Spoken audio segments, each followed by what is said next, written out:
Greetings everyone, Ambassador Kosh coming at you again with a brand new video. And this is going to be a continuation of my series on the pop culture of the 1980s. But this is also going to be a dual topic video because there is something I do want to talk about. I do want to talk about, obviously, this is a topic within the culture of the 1980s, but it also is a topic that's very pertinent today in the pop culture in which we exist. Um, there have been, there has been a push in the last, I'd say, 3 or 4 years, or at least since 2015, of this idea of introducing strong, I think y'all might know where I'm going with this, but this idea of introducing strong feminine characters or strong female heroes into um, current cinema. And I hate to burst some people's bubbles, but within the decade of the 1980s, we had some of the most iconic, strong female and male characters that, well, cinema has ever seen. And I don't want to dwell specifically on what's been talked about today because honestly, a lot of people have talked about it, but I did want to address it at least in part at the opening and then just slide into the main part of my video. And here's the deal. I have no personal bias or prejudice against having strong female characters in movies because I grew up in a decade, and actually several decades, where strong feminine characters were rather prevalent in movies and in TV. And this push, and honestly I will say it's a very negative push to try and push women to the forefront of cinema. Well, I hate to break it to the hearts of those in Hollywood. This is nothing new. You're not breaking new ground. You're making everybody get sick and tired of this idea of, well, we've got to put women at the forefront of movies and media and TV shows and all this other stuff. And I'm sorry to tell you all this. Within just the last few months, I would say the public has given you a very resounding signal that they're sick and tired of it. And I'm part of that. I'm part of the general public, and I too am tired of it. Because here's the deal, and now we're going to transition. From 1980 to 1989, the decade of the 80s, like I just mentioned, had some of the most iconic, strong female characters in movies and in television. And I'll talk about both. I'll talk about movies and television because you've got this whole thing about putting strong women at the forefront of these shows, making them the focus of these shows and of these movies. And I can rattle off, just off the top of my head, a whole slew of female characters, both major and minor, that have appeared in really popular movies and some obscure movies. And here's the thing. You look at all the popular franchises of the 1980s. You've got Terminator. Now, granted, that was just one movie, but still, you had Sarah Connor.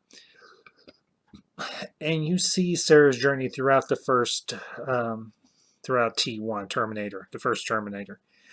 And you see her go from this kind of mousy, I hate to use that word, but for lack of a better word, okay, I only use mousy, very subdued, very kind of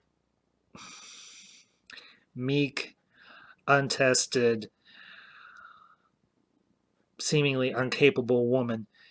And towards the end of the movie, she has to take up the fight of surviving this battle with the Terminator, with the first Terminator that was sent back in time to kill her. Because you've got Kyle, who's injured. He's been shot by the Terminator. And you see it slowly through the movie. I think the build up to her starting to realize she has it within her to be strong, to be capable, to take care of herself, to handle herself, even though she hasn't had any formal training herself. But she dresses Kyle Reese's wound when after they escape from the police station. You see her start to realize that she has it within her to be battle tested because Kyle does say, "Hey, John told me what you did for him, and John told me that you were the reason he survived for so long and became this great leader because you were such an inspiration to her." And she starts to believe Kyle. She starts to believe what he's saying to her. And you fast forward a couple of years to Terminator 2, and you've got a hard nosed, tough, yet still very feminine, very empathetic, feminine character. Sarah has transformed herself into a person who can kick serious butt. And to me, that was impressive. Now, was the Terminator kind of the focus of the story? Yes and no. The fight between him and the T-1000, that was kind of the focus, was part of the focus of the story. But this is also Sarah's journey. You see Sarah go from how she was at the beginning of Terminator 1 and how she starts to transform at the end of the first Terminator movie, to you seeing her in that cell in the mental institution at the beginning of Terminator 2. And she's tough. She's strong. She still has a vulnerable side to her because she cares for her son. She wants to protect and she loves her son in her own way. I mean, she loves him as a mother, obviously. She gave birth to him and so on. But she still retains her femininity, and it doesn't make her weak. In fact, it makes her more empathetic. It makes her more relatable as a character. Not just to women, but to men. To me. So, there's just one example. The next one, and this is from a more obscure movie, is actually, and some of you may have heard this movie, some of you may have not. It's actually a John Carpenter film, and it's actually one of my favorite movies from the 1980s. It's kind of a cult hit. It was a cult hit. It built a cult following throughout the 80s and 90s and so on, and that's Big Trouble in Little China. And yeah, you got Kurt Russell. You got this very vast um, cast of Asian actors, and they're well known and everything were well known over in Asia, and they started to build a following here in America.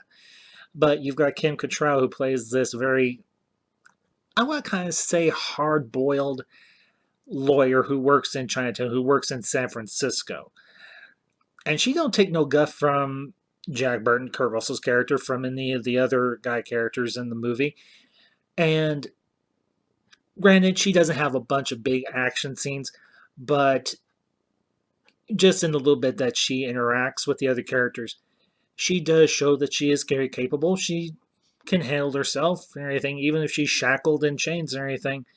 And the main villain just looking at her face to face, and she ain't backing down.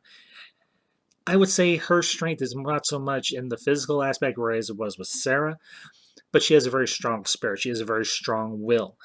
And that can be just as indomitable and just as endearing as being able to kick physical butt like Sarah Connor did. And Kim Cattrall's character, Gracie Law, the interesting thing with that movie is you kind of have a love story between her and Jack Burton, between Gracie Law and Jack Burton, but it never really goes anywhere because Jack, he's kind of a loner, and he says it perfectly towards the end of the movie. Eventually, he rubs everybody the wrong way. He knows who he is. He's kind of a smart aleck. He's kind of a wise ass, and he don't make any bones about it. Now he realizes that there is some physical attraction between himself and Gracie, but at the end of the day, I think Jack deep down knows it could never work, or at least he doesn't want to allow it to work because he is this kind of a loner guy. And for the movie, I think it works. I actually think it's a very way of subverting expectations. And yes, I use that term deliberately. Because in the 1980s and up until that point, oftentimes the guy did get the girl, or the girl, in some cases, got the guy. But in this instance, that doesn't happen. The guy and the girl don't get together. The guy goes off and goes on his business and leaves the girl behind. And I think that was actually a really cool aspect of that movie. And I think it's something that, looking back now from 2019, looking back into the 1980s, John Carpenter, say, you can say what you want about the guy. He has made some really good movies, and he himself, I actually watched. I actually have a copy of the original Fog from the. I think that too was from the 1980s. John Carpenter did a lot of good movies in the 1980s, and I'll probably do a video on his work. But something that was said in one of the interviews on the special features of The Fog is, and it was actually said by Adriana Barbeau. And back in the 80s, she was a big, well, not a huge name actress, but she was pretty well known. She had done some good movies, in particular The Fog. And actually, at one time, John Carpenter and her were married. Um, I don't know exactly why they divorced, but they seem to have not had any animosity between them, but that's beside the point. But you had these directors and you had these writers who were writing these characters, these female characters, and they were writing them strong, but they were naturally strong. And just within the movie The Fog, Adriana Barbeau's character, she has she doesn't do a whole lot physically, but she has a very strong will. She's a very strong-willed woman, and she's going to do what she can to try and protect the people of the town from this supernatural threat, and she's going to do her best to try and protect her son. But at the same time, you still see her as the motherly type, because she does have a son whom she loves, but she can't be there with him. And you can feel it just in how she speaks, because she actually, in the movie, she owns a radio station and everything within the movie, and you hear it in her voice, the sorrow, the heartache that she can't be there physically for her son. So she's trying to comfort him just by the sound of her voice. And speaking as a son myself, one of the most comforting things that my mother could ever do for me was the fact, just hearing the sound of her voice was very reassuring, was very comforting. And here I am, 41 years old, and still the sound of my mother's voice. Yes, I'm happily married. I love my wife, and she herself is a very strong woman. But the sound of my voice, the sound of her voice, was something that could be very comforting, very reassuring, and uh, made me feel better inside. Just to kind of wrap that up. So far, I've rattled off within the span of like 12 minutes three, three. Well, yeah, let's see. Sarah, Gracie Law, Stevie Wayne. That's the name of Adriana Barbeau's character from Big Trouble in Little China. I rattled off three very strong, one one relatively well known, two not so well known unless you really dig John Carpenter movies. I do. And like I said, I'm gonna do a video on some of his movies and everything at a later date. Um, but moving on, uh, another strong female character you've got in the 1980s, and this is one that might be very obvious, but Princess Leia from Star Wars. I mean, in particular, Empire Strikes Back and Return of the Jedi. Now, the thing about Leia, and this is something that George Lucas, did deliberately. At least I like to believe he did. I don't. Everything is a little fuzzy up here, so please forgive me if I don't get everything verbatim correctly. But Lucas wanted to cast a young actress who portrayed a degree of maturity that was beyond her years. And Carrie Fisher did that very, very well. And within this, just within the story of Empire and Return of the Jedi, you see that strength within Leia. Not only is she a military leader. I mean, that's her main thing. She's I don't know if she has the rank of general at this point.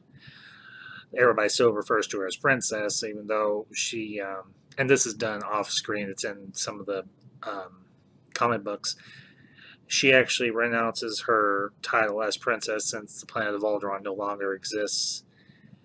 And I think the some of the survivors, because there were people that were off world when Alderaan was destroyed, they gather on another planet or on a ship or something and decide how the survivors of Alderaan are going to move forward. And Leia does gather with them and says, "Look, Alderaan's gone." And I think Leia feels somewhat responsible, although she really has no fault on her hands and on her head and everything. I think it's more in her own mind.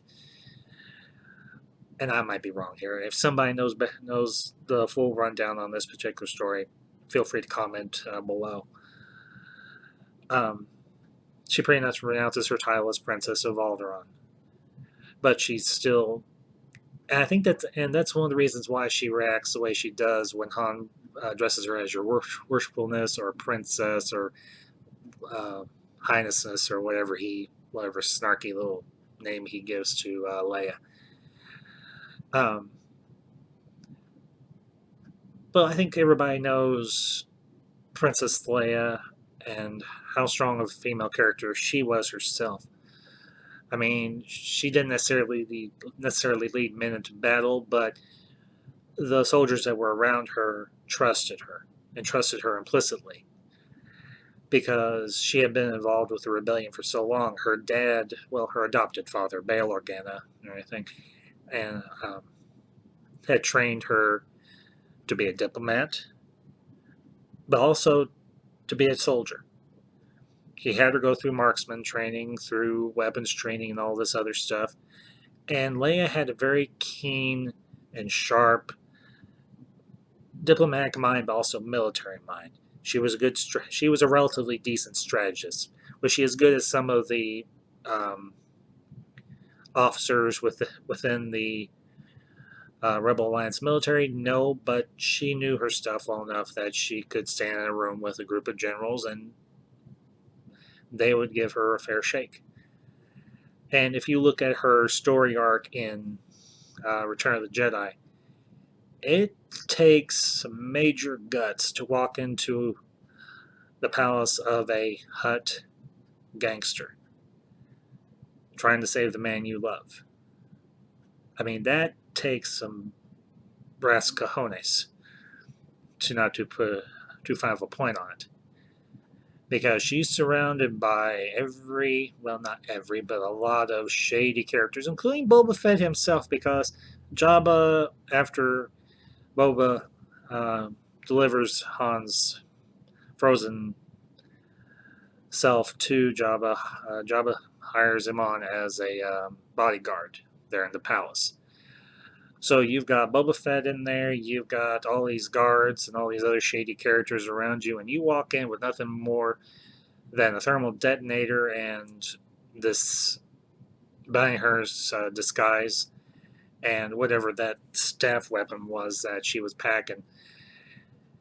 That takes guts. Not only that, she goes on the mission to help destroy the shield generator on Endor. And she gets separated from the rest of the group and she holds her own.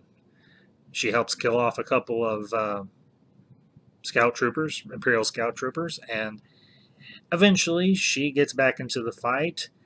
And ultimately, obviously, the rebels win, Empire loses. So, but I want to touch on one more character female character from the 1980s that I think a lot of people are aware of as well, and that's Ellen Ripley from the Aliens movies. Now, obviously, Alien came out in '79. Aliens, I think, came out in '82. I might be off on my year, but besides the fact, it was still an '80s movie. Ellen Ripley, I would say, is almost up there with Leia in case of badassery. Ellen Ripley, she was just a ordinary crew member on this freighter, the Nostromo. And through the course of the first Alien movie, the crew slowly gets winnowed down by the xenomorph, and she's pretty much left on her own. And by the end of the movie, she's all on her own in this little escape shuttle by herself in close quarters with the xenomorph. And yeah, granted, she just blasts the thing out of the airlock, but still she survives. And yeah, I understand that Alien was more of a horror movie. Aliens is more of an action movie, but that's beside the point. It's one thing to be a survivor, it's another thing to be a very, very strong and capable woman when you don't have a whole lot of military training. Ellen Ripley was not trained to be a soldier. She just survived by her wits, and I think honestly that's one of the coolest things about Ellen Ripley. Yeah, you've got her at towards the end of Alien. She's got the flamethrower pulse rifle combo. She's got the grenades and everything else, and she's going through the alien hive trying to find Newt. And you see it on her face. She's gonna find this girl, or she's gonna bring the place down around the alien's ears, one way or the other. And she finally stumbles across the alien queen, and you've got a standoff between two mean mothers. Now, granted, yeah, Ellen wasn't Newt's mom, but in a matter of speaking, she was the closest thing that Newt had to a mother. Because most people know Newt's family got captured by the xenomorphs and obviously most likely died. And I think Ellen Ripley, well, just Ripley, she was incredibly strong. And I know I've used that word a lot. Let's see, what's a better way to say this? Ellen Ripley, she was a fierce mother. And I don't mean that as in a swear. She was a fierce woman who had been a mother who lost her child because of due to natural causes. Her daughter died of old age. And here she comes across this other young girl trapped all alone on this world, surrounded by monsters. And she's going to do everything in her power to protect this young girl the way she couldn't be there for her own daughter. And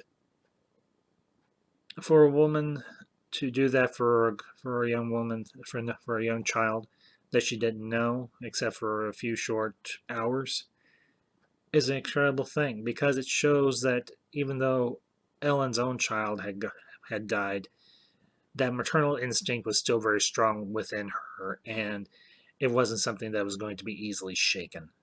And it's not something you lose. You're once a mother, always a mother. Once a parent, always a parent. And Ellen Ripley, I will say it, she's a hero of mine. Every single woman that I've listed, Gracie Law, Stevie Wayne, um, Princess Leia, obviously, Ellen Ripley, Sarah Connor, and I'm sure there are loads more. And for all of you who watch this, if I've missed a favorite character of yours, comment below. This isn't just me talking to you. This is everybody else, y'all talking to me too. Tell me some of your favorite, and it doesn't have to necessarily be from the 80s, even though this is what the focus of this video is. If you got a favorite female character of yours who you looked up to that was an idol, or, okay, no, yeah, idol, was an idol to you, was an icon to you. And man or woman, either way. If you're a guy, if you're a girl. If you got a female character of yours that's a favorite of yours, comment below. Let's keep this conversation going. But I do want to say one final thing, and I'm going to close this out.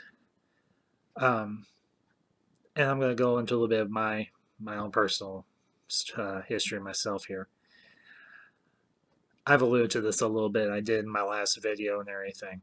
When I was talking about Tron. I grew up in a household where I was raised by my mom and my grandmother. And this wasn't because my father was a deadbeat or a lousy father. It was because, sadly, my father died. He passed on when I was 7 years old.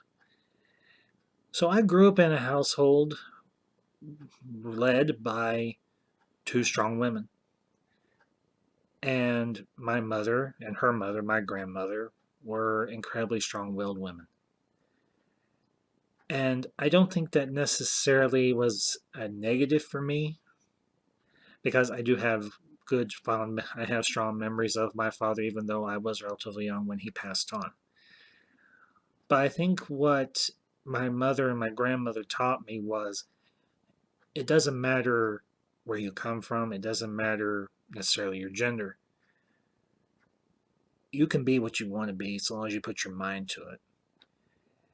And I think for me, it presented me with an opportunity to see that women could be strong, that they were capable of kicking butt and taking names.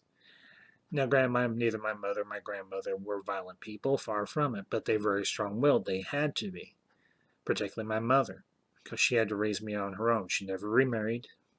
She has been a widow to this day because that's how much she loved my father. And hold on. All for the want of a silencing of a cell phone. Um, as I was saying, I'm going to wrap it up here. My grandmother and my mother taught me not to be afraid of surrounding yourself with strong women or being afraid of a strong woman, because to survive in this world, you have to have a partner that's just as capable as you are. And I think that's a lesson that sadly has been forgotten or lost in this day and age. And I think it's something that honestly we need to rediscover as people. Instead of trying to push this idea that strong women are a new thing, we need to realize that women have always been strong and they've always been feminine. And we have a lot of examples of strong female characters in cinema and on TV. And I know I've kind of focused more on movies than I have TV, but I don't want this video to go overly long. So, um, as I said before, if there's a character from TV or movie that I've missed, and it doesn't have to necessarily be from the 80's, it can be from the 90's, it can be from current day, whatever, comment below. Let's keep this conversation going. And as I said before, if you like what I'm doing and you want to see this channel grow, like, share, subscribe, comment, all that jazz. And until next time, my friends, as our good friend Ambassador Kosh likes to say,